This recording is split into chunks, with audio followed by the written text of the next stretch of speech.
नमस्कार दोस्तों, बहुत बहुत स्वागत है आपका इंडिया नाउ में और मैं हूं संदीप पाल। हरियाणा विधानसभा चुनाव को लेकर सभी सियासी दलें अपनी अपनी बिसातें बिछानी शुरू कर दी।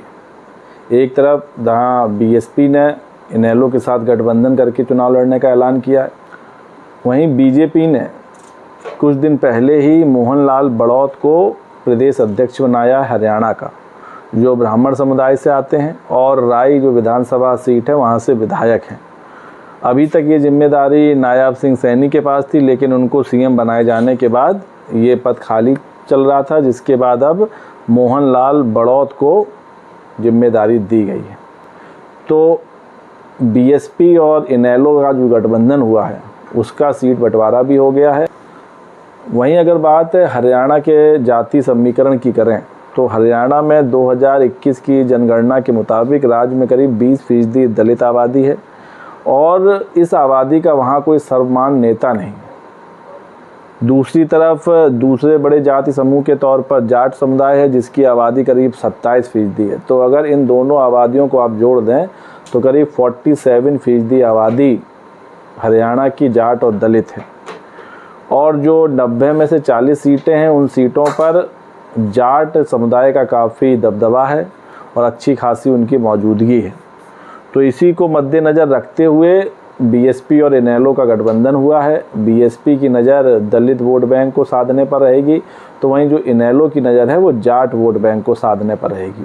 और अगर ये दोनों वोट बैंक दलित और जाट इस गठबंधन के साथ आते हैं तो हरियाणा में बीएसपी और इनेलो की सरकार बनना तय माना जा रहा है। लेकिन ये उतना आसान होगा नहीं, क्योंकि जाट समुदाय में कांग्रेस की भी सेंधमारी है और बीजेपी भी सेंधमारी करती आ रही है। ब्राह्मण समुदाय भी है 12% जो बीजेपी को वोट करता आ रहा है। तो इसके लिए ज़मीनी स्तर पर दोनों पार्टियों को मिलकर काम करना होगा, जी तोड़ मेहनत करनी होगी, तब जाकर ये वोट बैंक इनके पाले में जा सकता है।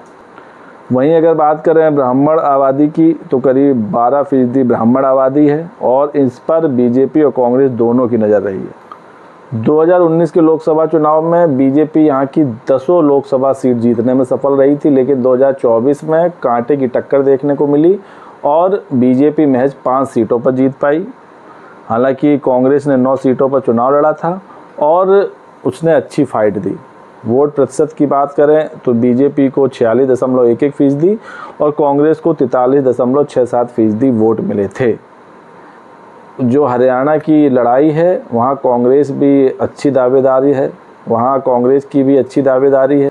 और अब बीएसपी और इनेलो का गठबंधन, तो वहाँ अब लड़ाई ट्रायंगुलर हो गई है, त्रिकोणीय हो गई है। लेकिन मायावती ने हरियाणा विधानसभा चुनाव से पहले जो दांव चला है, ये दांव बेहद कारगर साबित हो सकता है, क्योंकि अगर सब कुछ चीज़ें पार्टी की रणनीति के हिसाब से चली तो हरियाणा में बीएसपी बड़ा कमाल कर सकती है और बड़े बड़ों पर भारी पड़ सकती है। क्योंकि जो 20% दलित वोट बैंक है उसको साधने के लिए बीएसपी ने इनेलो का साथ लिया है। इसके साथ साथ जो जाट समुदाय है वो इनेलो को समर्थन करता आया है। लेकिन मौजूदा दौर में थोड़ी स्थिति बदली है, जो जाट वोट बैंक है वो इनेलो से खिसक गया है।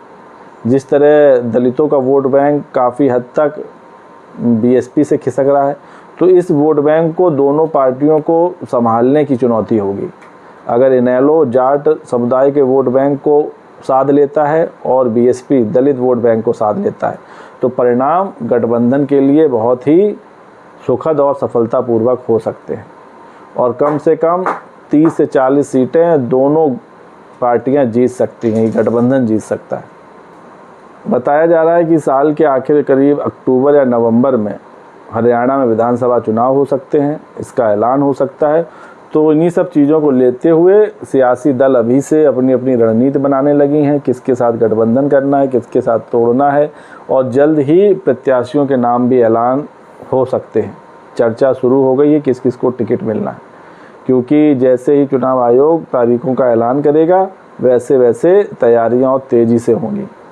तो खैर, ये जो गठबंधन है, ये गठबंधन को लेके आप क्या सोचते हैं? हरियाणा में ये गठबंधन कितना कारगर साबित होगा? क्या इनेलो और बीएसपी बीजेपी और कांग्रेस को टक्कर दे पाएगी? और हरियाणा में क्या बीएसपी का हाथी भारी पड़ेगा? और कितनी दूरी तय करेगा, ये देखने वाली बात होगी। फिलहाल वीडियो पर आपकी क्या राय है, कमेंट्स करके बताइए। वीडियो पसंद आया हो तो चैनल को लाइक शेयर और सब्सक्राइब करना ना भूलिए। तब तक के लिए नमस्कार।